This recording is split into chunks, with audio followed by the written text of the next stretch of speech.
Hi guys, welcome back to Ray's Rails. I recently went to my local hobby shop and I picked up a bag of about 40 Woodland Scenics pre-made trees. They were pretty old, pretty beat up, and I decided to strip them down and redo them. But I came up with a new idea after trying different techniques such as using cheap hairspray, using hobby tack, dipping them into the clump foliage. What I find out when I do it that way, a lot of the material falls off and I find it laying on a table. So I try to do something a little bit different. And it actually worked really good. I used wood glue. I just figured I'd give it a try. I got a lot of it laying around, and I find out it's a pretty good adhesive. And what I usually do is I get a piece of paper like this, and I put a nice big line of adhesive on there, and then I take my tweezers and I go into my foliage, and I usually just dip it in there. The reason I use a line because that way I can just keep working down.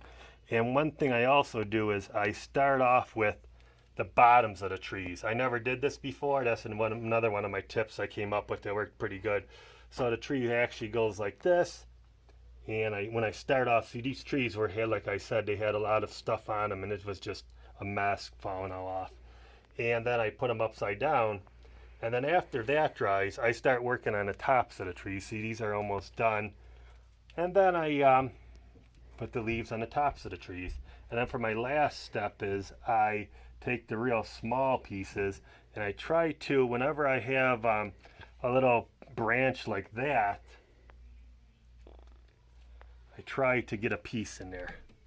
And I find out the more those little branches you get covered up, the more realistic the tree looks.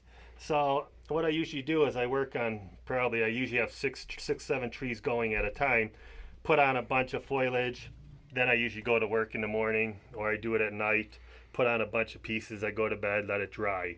So I'll show you the trees that I finished I'm really happy with. But like I said, my biggest tip is I use the wood glue, and this stuff is working great. And you can see, you can't see the wood glue, it dries pretty well and it absorbs and it adheres pretty good. So then you can see on this side of the table here, these are all the trees I have ready to go. So I probably paid, I don't know, $1.50 a piece for these trees compared to when you buy them brand new and they're like $8 or $9 a piece. So I'm really happy the way they turned out. And that's what I wanted to show in this video. They didn't come with the bases on the bottom of the trees. I just made a little wood block and drilled a small hole in there. I'm actually using hobby tack just to hold it down on the table so the trees could dry, and really happy the way that turned out. So that's my video for today, guys. I hope that helps, and hopefully in the future these trees will look just as good as they do now. So thanks a lot for watching Ray's Rails, and don't forget to hit that subscribe button.